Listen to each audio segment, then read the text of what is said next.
नमस्कार, न्यूज 18 मध्य प्रदेश छत्तीसगढ़ देख रहे हैं आप। मैं हूं आपके साथ प्रशांत कटारे। खबरों का रुख करेंगे। खबर मुंबई से है।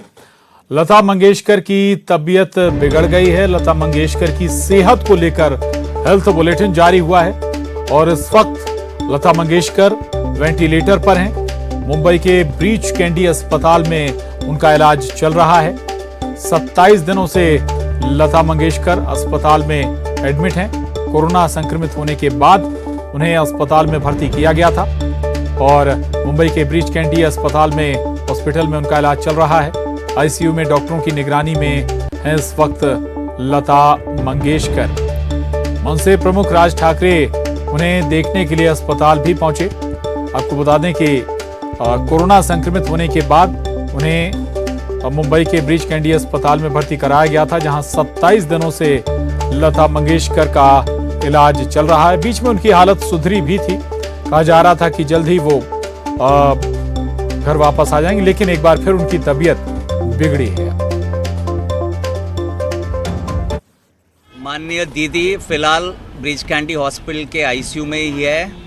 उनका प्रोसीजर चालू है, ट्रीटमेंट चालू है और वो फिलहाल प्रोसीजर्स को टॉलरेट कर रही है।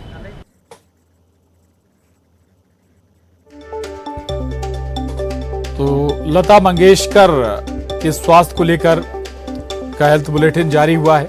अभी तबीयत गड़बड़ है, लता मंगेशकर की तबीयत बिगड़ी है और उन्हें आईसीयू में रखा गया है। डॉक्टरों की निगरानी में है इस वक्त लता मंगेशकर और राज ठाकरे भी उन्हें देखने के लिए अस्पताल पहुंचे थे। करीब 27 दिनों से लता मंगेशकर अस्पताल में एडमिट हैं। इलाज चल रहा है लता मंगेशकर का ब्रीच कैंडी अस्पताल में मुंबई के, और बीच में उनकी हालत में सुधार भी हुआ था। और मुंबई से हमारे साथ वसीम अंसारी जुड़ गए हैं। वसीम, क्या जानकारी है, क्या स्थिति है अभी लता मंगेशकर की? बीच में हालत में सुधार भी हुआ था, फिर अचानक से बिगड़ी है तबीयत। देखिए, सबसे पहले प्रशांत जी मैं आपको ये दिखाना चाहूँगा, मैं ब्रीच कैंडी अस्पताल के बाहर हूँ और जिस तरह से ये हलचल है अस्पताल के बाहर, इससे साफ तौर पे आप देख सकते हो कि कितना प्रेशर है प्रशासन पे, खास करके जो हॉस्पिटल के वो मीडिया की भीड़ यहाँ पे साफ तौर पे कुछ देर पहले थी और अभी भी कैमरे लगे हुए हैं। लेकिन जब उनके डॉक्टर्स ने कुछ देर पहले ये आके बताया कि दीदी का इलाज चल रहा है और वो कहीं ना कहीं इसमें अपना सहयोग दे रही हैं, लेकिन सबसे अहम सवाल ये था कि एक दिन पहले जैसे उन्होंने डॉक्टरों ने बताया कि इनकी तबीयत में सुधार हुआ और जो सूत्र बता रहे हैं हमारे कि कल देर रात उन्होंने बाकायदा जूस भी पिया, यानी कि सब कुछ बेहतर था। और अचानक सुबह के वक्त उनको तबीयत बिगड़ी है और सांस लेने में दिक्कतें आ रही थी, जिसकी वजह से उन्हें आईसीयू में रखा गया और अब ये बताया जा रहा है कि वेंटिलेटर पे। डॉक्टर्स अगर आप पूरी तरीके से बयान देखेंगे तो साफ तौर पर उन्होंने ये कहा कि इलाज चल रहा है। उन्होंने ये नहीं कहा कि अब वो दीदी सही है, मतलब कहीं ना कहीं दिक्कतें साफ तौर पे यहाँ पे जरूर दिखाई दे रही है, खास करके तबीयत को लेकर। जहाँ तक उम्र का एक पड़ाव है और उस पड़ाव के दौरान कई ऐसी बीमारियाँ होती हैं जो एक उम्र के बाद भी आती है, उससे भी कहीं ना कहीं दीदी उससे पीड़ित है। और साथ ही जिस तरह से पूरे 27 दिन बीत चुके हैं, जब वो इस अस्पताल में आई थी तो कोरोना से संक्रमित थी, उसके बाद बेहतर भी हुई, निगेटिव आई और फिर कई तरह की चीज़ों से उलझते हुए वो बचते हुए यहाँ से निकली थी और ये उम्मीद जताई जा रही थी कि अब उन्हें डिस्चार्ज मिल जाएगा। कुछ तस्वीरें भी अस्पताल से निकाली गई थी जिसमें बताने की कोशिश की गई थी कि किस तरह से लता जी की तबीयत है वो बेहतर है। कुछ देर पहले जब राज ठाकरे यहाँ से निकले हैं, लगभग 1 घंटे से ज़्यादा वो अस्पताल में थे और उन्होंने बाकायदा उनका हाल लिया कि किस तरह से उनकी तबीयत है, अपने डॉक्टरों से बात की और खुद राज ठाकरे ने डॉक्टर्स को लेकर नीचे आए और उन्होंने कहा कि मीडिया के सामने और लोगों के सामने इस बात की जानकारी दें कि अब उनकी तबीयत किस तरह से है। अगले 24 घंटे जिस तरह से तबीयत में सुधार होते हैं वैसे वैसे डॉक्टर्स के बुलेटिन में बहुत सारी चीजें सामने तौर पे आती रहती हैं और लोग जो उनके चाहने वाले हैं बिल्कुल मेडिकल बुलेटिन डॉक्टरों ने पेश की। केवल सांस लेने में तकलीफ है अब, या फिर चूंकि कोरोना के चलते कई बार बॉडी के दूसरे ऑर्गन भी इफेक्टेड होते हैं, दूसरे ऑर्गनों पर भी असर है क्या, या फिर किसी और ऑर्गन ने सपोर्ट करना कम कर दिया है या बंद कर दिया है? कोई और ऐसी जानकारी? देखिए अभी ये सब कहना बहुत ही जल्दबाजी होगी कि इनके जो दूसरे बॉडी के पार्ट्स है वो काम करना बंद कर दिए हैं, क्योंकि एक दिन पहले जिस तरह से तस्वीरें साझा हुई तो उसमें साफ तौर पे दिखाई दे रहा था कि दीदी की तबीयत में बेहतर सुधार था और वो डॉक्टरों से चर्चा भी करी थी, बात भी करी थी। जहाँ तक वो अगर जूस पीती है एक गिलास का तो ये अपने आप एक बड़ा फैक्टर था, क्योंकि पिछले कुछ दिनों से उन्होंने अनाज तक का दाना नहीं था, फिर दवाइयाँ चल रही थी, जो फूड तो पूरी तरीके से खा नहीं पाती थी। लेकिन अब देख रात दिन पहले उन्होंने खाने की शुरुआत भी की थी और अचानक जिससे तबीयत खराब होना ये अपने आप में बड़ी बात है। मैं आपको याद दिलाना चाहूँगा कि 91 में इसी तरह से जब लता दीदी की तबीयत खराब हुई थी और सांस लेने में माफ़ कीजिएगा 219 के दौरान की बात है, और उस दौरान उनकी तबीयत खराब हुई थी और सांस लेने में दिक्कतें आ रही थी और उस वक्त उनको अस्पताल में भर्ती कराया गया था। इसके बाद वो कई बार आई चेकअप करने के लिए, लेकिन इतना लंबा पीरियड वो अस्पताल में नहीं रही। और अब जिस तरह से बिल्कुल वसीम, सभी की ये दुआ है, उनके लोगों की, देशवासियों की, उनके प्रशंसकों की, कि वो जल्दी स्वस्थ होकर वापस आए, घर लौटें। शुक्रिया वसीम आपका इस पूरी जानकारी के लिए। आगे बढ़ेंगे। जिंदगी मुश्किलों से भरा सफर है और जो डटकर इससे मुकाबला करता है वो ही मुकाम भी हासिल करता है। रतलाम के अब्दुल का फलसफा यही है, तभी तो 14 साल का ये नन्हा तैराक दुनिया जीतने निकला है अपने हौसले के दम पर। आइए मिलवाते हैं अब्दुल कादिर इंदौरी से, जिनकी कहानी हर किसी को हौसला और हिम्मत देती है।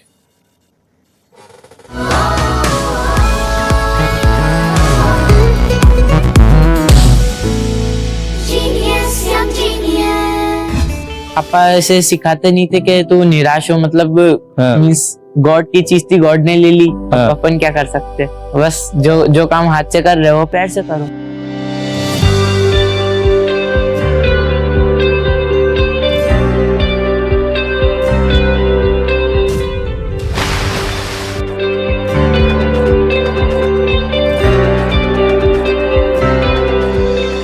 पापा की बताई इसी पॉजिटिव थिंकिंग ने दर्दनाक हादसे के शिकार एक मासूम बच्चे की जिंदगी बदल दी और उसे बना दिया चैंपियन। ये है रतलाम के रहने वाले अब्दुल कादिर इंदौरी, जो हैं पैरा स्विमिंग के नेशनल चैंपियन।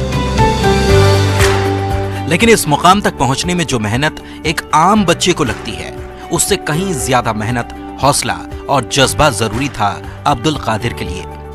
वजह थी 2014 में हुआ वो हादसा जिसने उनकी जिंदगी बदल दी। उनके दोनों हाथ नहीं रहे, लेकिन 7 साल के इस बच्चे और उसके परिवार ने निराशा को गले नहीं लगाया, बल्कि पिता की दी सीख को ही मंत्र बना लिया और नतीजा सबके सामने है। वे अब तक बेलगांव, जयपुर, उदयपुर, बेंगलुरु में हुए 4 पैरा ओलंपिक में 8 गोल्ड और 3 सिल्वर अपने नाम कर चुके हैं। मत पर नहीं, खुद पर भरोसा रखे, अपन चाहे तो कुछ भी कर सकते हैं, भले हालात कैसे भी हो। मेरा नाम अब्दुल कादिर इंदौरी है और मैं एक नेशनल पैरा स्विमिंग चैंपियन हूँ। आप लोग जो भी करते हो वो सब मैं अपने पैरों से, जैसे कि लिखना, साइकिलिंग, लैपटॉप चलाना, टैबलेट, फोन, ये सब मैं पैर से कर लेता हूँ। 3 महीने के अंदर आपने मेडल जीत लिया? यस। भले ही पिता ने बेटे को हौसला दिया था, लेकिन जिंदगी की चुनौतियों को देख चुके एक बाप में कहीं ना कहीं डर भी था। पर अब्दुल के जीते हुए मेडल इस डर को भगाकर उनमें एक नई उम्मीद जगा चुके हैं। तो जो वक्त था वो तो बहुत ही बुरा वक्त था, ऐसा ऊपर वाला किसी को ना दिखा। लेकिन आज इस स्थिति में हूँ कि मुझे अब कोई टेंशन नहीं है, कि हम इसको दिव्यांग मानते ही नहीं पहली बार तो। अब ये हर वो काम कर सकता है और मुझे इतना कॉन्फिडेंस है कि आज मुझे ऐसा लगता है कि अब मुझे कोई टेंशन नहीं लाइफ के अंदर, कि कैसे पढ़ाई करेगा और बिना हाथ के तो कोई लाइफ ही नहीं होती, ये सोचती थी। लेकिन इसके एक्सीडेंट के बाद मैंने ऐसे ऐसे लोगों के बीच में गई हूँ मैं, कि जब मैंने पेरेंट्सों की हिम्मत देखी, दूसरे जो डिसेबल बच्चे हैं, जो हैंडीकैप बच्चे हैं, उन लोगों की जो पेरेंट्स की हिम्मत देखी, तो वो टाइम मुझे भी हिम्मत आ गई कि मतलब अगर भगवान की यही इच्छा है तो इसके साथ ही मैं इसको, बच्चे को आगे बढ़ाऊंगी। मैं उनकी सबकी यही सोच है कि अब्दुल एक दिन अपना स्विमिंग में वर्ल्ड का गोल्ड मेडल लेके आएगा ये। पर प्रैक्टिस के लिए हमारे को यहाँ पे बहुत तकलीफ परेशानी आती है। एक नगर निगम का स्विमिंग पूल बना है, वो भी 2-3 साल से बंद पड़ा हुआ, और स्विमिंग पूल लगता भी नहीं, स्विमिंग पूल है। प्राइवेट स्विमिंग पूल में हम प्रैक्टिस कराते हैं, वो भी थोड़े दिन चालू रहते हैं, फिर वो भी अभी बंद है। प्रैक्टिस के लिए हमें बहुत समस्या आ रही है अब्दुल को। अब ये रनिंग वनिंग कर लेता है पर जो इसका मेन गेम स्विमिंग है वो स्विमिंग तो कर ही नहीं पाता, और सबका कहना है कि अब्दुल को साल भर प्रैक्टिस कराई जाए। जी भरकर मेहनत और हौसला साथ हो तो मेडल और अवार्ड भी बौने हो जाते हैं। ये साबित किया 14 साल के अब्दुल कादिर ने। तभी तो न्यूज 18 के फेमस शो यंग जीनियस ने रतलाम के पैरा स्विमर को आमंत्रित किया ताकि उनकी कहानी से दूसरे भी जिंदगी की किताब में कुछ नया लिख सकें। अब्दुल से आप मिल सकते हैं शनिवार शाम 7:30 बजे न्यूज 18 के स्पेशल शो यंग जीनियस में। मुझे बहुत अच्छा लगा बायजूस यंग जीनियस के प्लेटफॉर्म पर जाकर, और मेरा एक बहुत ग्रेट एक्सपीरियंस था वहाँ जाकर, पुल्लेला गोपीचंद सर से मिलकर, आनंद सर से मिलकर, और मुझे बहुत कुछ सीखने को मिला। एक एनकरेज होते हैं सब वो देखकर, और बहुत यूनिक कॉन्सेप्ट है जो बहुत लोगों को एनकरेज करता है। अब सबकी प्रेयर से और दुआ से मैं इंटरनेशनल भी खेलूँगा और ओलंपिक की तैयारी भी कर रहा हूँ, इंटरनेशनल ओलंपिक की भी तैयारी कर रहा हूँ, और बहुत जल्द मैं ये खेल लूँगा। अब रतलाम के इस नन्हे तैराक का सपना खुद के लिए नहीं बल्कि देश के लिए है। वे चाहते हैं कि ओलंपिक गेम्स में वे देश के लिए सोना जीतें, और जो खुद से बढ़कर देश को रखते हों उनके लिए एक सलाम तो बनता ही है। तो न्यूज 18 भी करता है इस नन्हे प्रतिभावान पैरा स्विमर को सलाम। सुधीर जैन, न्यूज 18, रतलाम।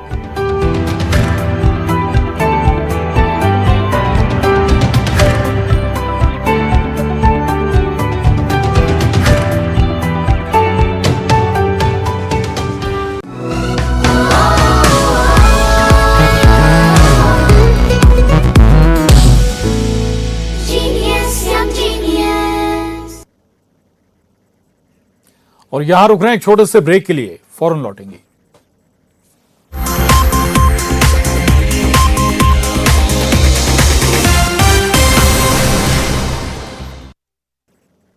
ब्रेक के बाद एक बार फिर आपका स्वागत है। आगे बढ़ेंगे। यूपी के मुख्यमंत्री योगी आदित्यनाथ ने न्यूज 18 से एक्सक्लूसिव बातचीत करते हुए कहा कि हमने 2017 में ही कहा था कि प्रदेश में माफियाओं को बर्दाश्त नहीं करेंगे। हमने जो कहा था वो कर दिखाया है, चाहे वो किसी भी विशेष वर्ग से हो। गुंडागर्दी और दादागिरी बर्दाश्त नहीं होगी। पेशेवर हिस्ट्री शीटर को नहीं छोड़ेंगे। अमित शाह जी ने अभी कहा कि समाजवादी पार्टी के साथ बाहुबली हैं, आपके संग बजरंग बली हैं। आज भी जो है अमित शाह जी ने अपने बयान में, आप जब आए थे आपके नामांकन के लिए, तब भी उन्होंने कहा कि आजम खान, मुख्तार अंसारी, अतीक अहमद आज सब जेल के पीछे हैं। आप क्या कहना चाहेंगे इस बारे में? फिर एक ही संप्रदाय के लोग एक ही? देखिए, ऐसा नहीं है। देखिए, जब पेशेवर अपराधी और माफिया जो समाज में व्यापक आतंक का कारण बना हो, उसी जाति में है तो हम कहां से लेके आ जाएंगे दूसरी जाति से? अपराधी अपराधी है, और अपराधी जो भी होगा, हमने 2017 में ही अपने लोक कल्याण संकल्प पत्र में इस बात को कहा था कि सरकार अपराध और अपराधी के प्रति जीरो टॉलरेंस की नीति के तहत काम करेगा। शुभारंभ महोत्सव प्रयुक्त पंचत्रिंशत्युत्तर सहस्रगुंडात्मक श्री लक्ष्मी नारायण याग कर्मणि अस्य यजमानो यजमानस्य काश्यप गोत्रोद्भवस्य अनुराधा नक्षत्रे वृश्चिक रासौ जातस्य नरेंद्र दामोदर दास मोडी नामधेयस्य सह कुटुंबस्य च क्षेमस्थैर्य धैर्य वीर्य विजयाभयायुरारोग्य ऐश्वर्य धन धान्य पुत्र भूत्राभिवृद्ध्यर्थम समस्त सन्मंगलावाप्त्यर्थम इष्टकाम्यार्थ परिसिद्ध्यर्थम सर्वकार्येषु विजय प्राप्त्यर्थम सार्वभौमाधिकार सिद्ध्यर्थम संकल्पित एकान्निक एककुंडात्मक श्री विश्वक्सेनेश्वर आराधन कर्म संपूर्णता सिद्ध्यर्थम सकल देवता तृप्त्यर्थम पूर्णाहुति होमं करिष्ये। ओम हिरण्यगर्भः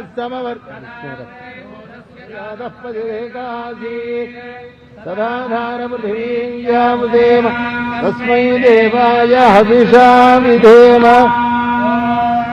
गंगा गंगा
निक्षिप्य समिद्धर्भान् तत्र निक्षिप्य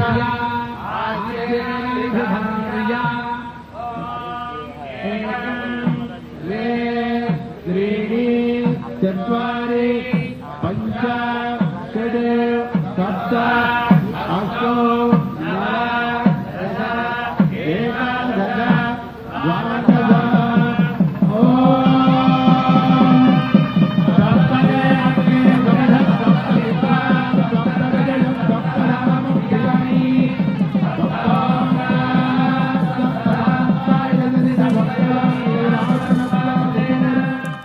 हैदराबाद पहुंचे हैं प्रधानमंत्री नरेंद्र मोदी, जहां स्टैच्यू